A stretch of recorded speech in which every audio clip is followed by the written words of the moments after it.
Niggas fake up and see through the peephole. I got the green, now they thinking I see low, yeah. Please don't play with me. I took it bitch so these niggas be hating me. She's so fake to me. Tryna be nice, but they really be making me mad, yeah, mad, yeah, mad, yeah, mad, yeah, mad, yeah, mad, yeah, mad, yeah, mad, yeah. You niggas really be making me.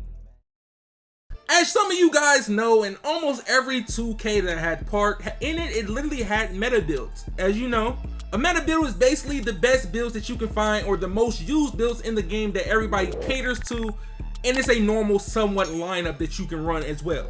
As all the 2Ks, as the recent 2Ks, we already know a point guard, a lockdown, and a center. That is the normal lineup that you run in Park Stage 3v3. That's going to be the go-to lineup. As all the builds we made this year, the post playmaker, the play shot, the slasher build, we had the ball hawk, we had so many builds this year that we end up creating and having fun with. But these are the main builds that kept the game somewhat going. Builds like the two-way slashing playmaker, the playmaking glass cleaner, builds like that from 2K20.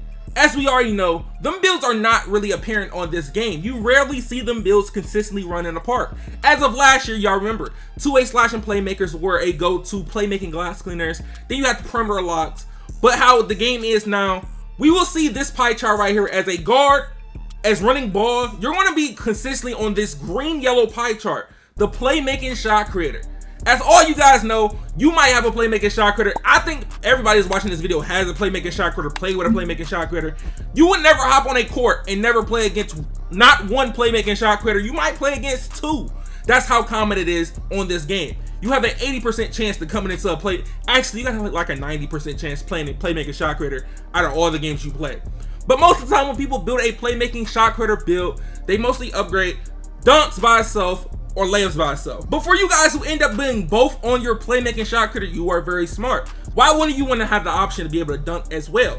Even though you have a 61 driving dunk or a 62 driving dunk or even a 65, you will still dunk the ball very consistently. But as we get to the shooting, you do not need 25 shooting badges on this game to shoot consistently. To be honest, you really only need 23. 23 shooting badges get the job done, but 24, I'ma just do it based on what you play. Some of you guys might play Pro-Am, 5v5 rec, you might play stage, but we're 24, 23 are the best ones for a playmaking shot creator. You don't need 25. For playmaking, 22 playmaking, 23 or 24 based on your play style. Of course, you're gonna have a different layout as most people at the park, because you might have a 6'5", you might have a 6'2", or you might have a 6'3" play shot, or you might have a 6-foot play shot. It just varies. And for the defensive badges all around, to be honest, all you need is 8, because most of the time you're on a playmaking shot creator, you're going to sit corner. If you're not sitting corner, 8 defensive badges is good enough to stick defense in the corner and stick defense on ball if you're not playing with an actual squad. So as you see this, body types, that's up to you. I know some people end up doing Burley on a point guard. That doesn't look right. Or you end up using Slight, the smallest you can be. But for the heights, as you know, the go-to heights that you're going to have for a play shot, it can be from 6'2" to 6'5", or it can be the lowest of 6 foot. Those are the heights that you're going to consistently see. But mostly, the go-to is going to be a 6'2". But if you want the most speed and you don't want to be able to have to keep your build at 99, a lot of people been working with the 6 foot or the 6'1" playmaking shot creator. As you guys might in this video have a 6'2", I would consistently keep with the 6'2", but if you're somebody that knows that you can't keep that 98, 97 overall, try the 6'1". Even though the 6'1" gets 99 speed and 99 acceleration, you're going to be able to keep that if you keep that build at 98 overall. But as you being a 6'2", if you can't keep the build at 98 or 97, you're going to end up having the same speed as a playmaking shot creator with a 6'4" height. So keep that in mind. I will definitely go for the 6'2" play shot for you don't be super small and you can somewhat be able to play somewhat decent defense in the corner or even on ball. Of course, you're going to get bumped a lot. You're on a smaller build, but if you have great movement and you know what you're doing with the ball, you would definitely get past somebody with this build. Especially having a 99 speed Hall of Fame quick first step, you should be able to definitely get past anybody. But in the comment section, let me know what is your badge count on your playmaking shot creator and your height. I just want to be interested to see what y'all guys think. But when it comes to picking your takeover, the mandatory takeover I would choose on this build as a scoring build will be the sharp takeover. I'd want to put playmaking based on what you're playing. Most of the time, you're going to be shooting the ball. 90% of the time, you're going to be shooting the ball on this playmaking shot creator build. But as we get the names Stephen Curry, Kyrie Irving, and Damian Lillard, This is one of the best playmaking shot creators on the game. But as we get into the center build, power forward build, the build that literally broke the game, the pure red build. As most of you guys know, the pure red pie chart on this game is crazy because you can get contact dunks, you can get up to a 90+ speed, and you can have high rebounding. As most of you guys, when it comes to the physicals, you're going to pick between speed or vertical. The first thing I'm going to show you guys is the vertical. I'm going to show you what the build looks like with the vertical pie chart, and then once I switch over, I'm going to show you the speed pie chart of what the build looks like. A lot of you guys, you're going to end up making this build, or if you already have this build, you might have it exactly how I'm about to show you. When you end up making this build, the first thing you want to do is upgrade your defense, everything. You're going to already have a 30 defensive badges by the time you even get to this field. By the time you get to this field, you're going to have 30 defensive badges. But you might as well upgrade everything else because that's the point of you being a pure red center. Even though there's other builds that can get up to maybe a 99 speed on this game, this build right here can also get up to a 98. I think it's only maybe 3 center builds on this game that can get a 98+ or 97+ speed on NBA 2K21. It can be the post playmaker, it can be a glass cleaning finisher, it can also be a paint beast. So based on those type of 3 builds, you can end up getting 98, 97 speed plus on the build.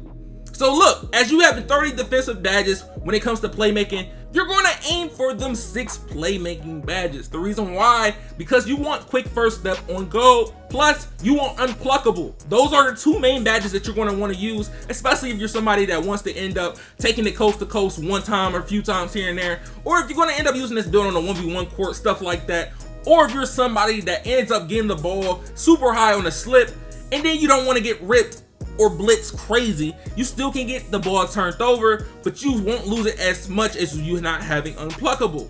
But with that 16 finishing badges, 16 definitely gets the job done. As you making this build a burly, you're going to end up lowering the weight. The reason why you're going to make it a burly, because once you lower the weight, you're going to look like a french fry. Like literally, you're going to look like a french fry, and you still will be able to set big bodies with this build.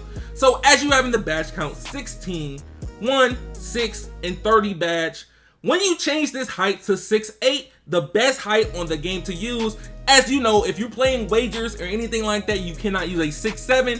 It has to be a 6'8" center or power forward. So the 6'8" power forward, pure red pie chart, this right here is literally one of the best builds, aka the blah build on NBA 2K21 for a center. But as it comes to a 6'7", this 6'7" literally could do some damage, but it is somewhat kind of small on the defensive side. You can get recover back and forth like that, but when it comes to getting rebounds, I don't think it would do good against a 6'8" consistently, because when you go up to the 6'8", the rebound goes back to a 90. But as you end up doing the vertical pie chart, the highest speed you can somewhat get on this build will be around the 90 speed if you do the speed vertical pie chart. But if you go pure speed pie chart on this type of build on 6'8", you're going to end up having a 94 speed on a 6'8". But on a 6'7", you can have up to a 98 speed. That's the craziest thing about that. It's based on how you're going to play with this build. If you're somebody that don't care if you're going to be a little bit smaller and your rebound is going to be a little bit lower, and you're somebody that can keep this build around the 98 threshold consistently, because as you look at the rebound, it's in the 80s. Yes, it's in the 80s compared to the 6'8". The 6'8" is definitely in the 90s. But once you get to 99 overall, that build will be at like 94 rebound. But most people, as you being a center, you're not going to consistently keep that grade and keep that actual attributes of being 99 overall. Mostly I can see 97, 98. But as we pick glass takeover on this build, we do get the name glass cleaning finisher. This build right here is literally a walking glitch. This is one of the broken builds as a center on the game. Like, it's literally so broken, it shouldn't be in the game. But as we get to the next build, we have the perimeter lock, Hall of Fame shooting, or GOAT shooting perimeter lock. I'm going to be showing you both of these in this video, because a lot of you guys, some of you say, I prefer having the GOAT shooting because I have better and faster defense, or I decide having Hall of Fame shooting just in case I have to shoot the ball consistently, or if I don't have a good jump shot. A lot of people would prefer the Hall of Fame shooting. Who wouldn't take Hall of Fame shooting? Is a crazy boost having Hall of Fame shooting badges. But when it comes to having the actual speed on a perimeter lock, but having a 90-something lateral quickness plus, I would decide to use the GOAT based on how good you shoot. If you really know you got a great jump shot and you know you're cute for your jump shot, I would try go. But if you're somebody that already know that they can hit somewhat decently without playmaking take or without floor general, hey, Hall of Fame shooting, do what you gotta do. But as we get to this build, mostly I've been seeing a lot of people use 120, 11, 10, whatever you wanna call it, 11 playmaking, 10 playmaking, or 9 even playmaking, as most people somewhat have to pop from the corner, the wing, and maybe have to dribble the ball sometimes, but not as much, and also ending it with 22 defensive badges. But as you guys see, 120, 11, and 22, that's not bad. But if you're somebody that does not care about dribbling or don't care about having unpluckable and stuff like that, to be honest, you only need 6 or 9 badges on this build. 9 will definitely do the job on this build. If you're somebody that wants to be able to dunk on this build and lay up on this build, I would prefer you to try 9 and somewhat take off to maybe get 18 shooting badges. As we got 1, 18, 10, and 22, and us being able to lay the ball up and dunk the ball consistently, hey, I'm liking this so much better. Lowest weight on this build of usual, like come on man. If you're not doing your lowest weight on your lockdown, I don't know what you're doing. You're gonna be super slow. But as you being a lockdown, 6'5" as always, 6'4" is good as well. But I prefer you guys to try out the metric system. All you gotta do is go to the main menu, go to options, go to settings, then you scroll all the way down to where it say units of measurement, and you change it to metric system from Imperial. And that's how you'll be able to change your actual height, mess around and get maybe extra speed on a perimeter lock. But if you guys have a playmaking shot cutter, a perimeter lock, or a glass cleaning finisher, drop a like on this video. Also subscribe, turn on those post notifications. It been your man ChaMoma, and I'm out, y'all.